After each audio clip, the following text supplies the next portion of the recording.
On tonight's BBC London, fighting moped criminals, police reveal new tactics to clamp down on motorbike gangs. They include the use of special spray on suspects and spikes to stop the bikes.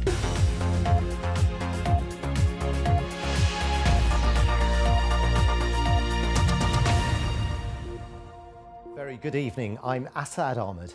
The head of the Metropolitan Police has today described how she was shocked by the extraordinary rise in moped crime this year. There were 10,000 scooter offences in the first 6 months alone, including robberies, acid attacks and smash and grabs. But Cressida Dick says new tactics being used by police to catch criminals are starting to work, as our Home Affairs correspondent Nick Beak reports.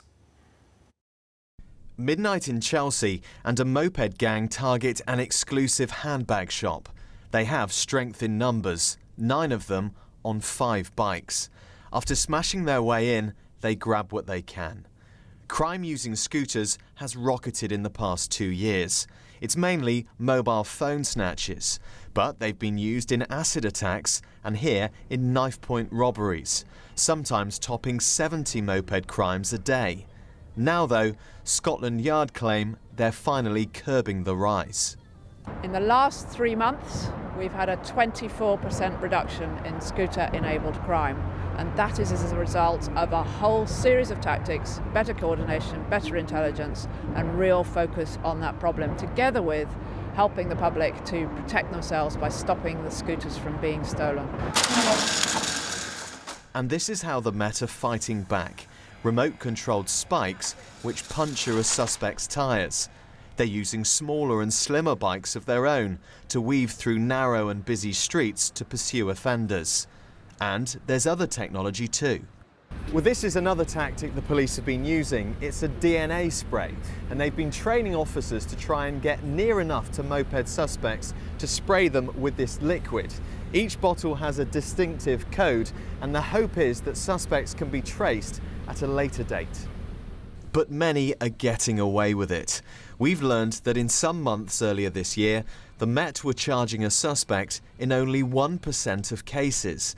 They say they've now pushed that up to 7%. Still, thousands of victims are not getting justice.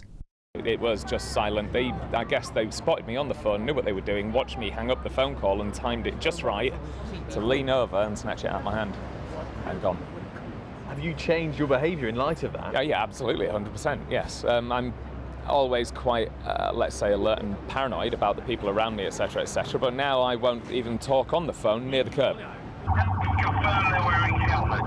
Although their policy of chasing suspects on mopeds has come under the spotlight, the Met say they actually doubled the number of pursuits in the last few months and arrested 100 more offenders. But they weren't quick enough to intercept the handbag robbers in Chelsea back in February. 1 man was later charged, but 5 released. And detectives think the same gang may have struck again in the past few days. Nick Beak, BBC London News.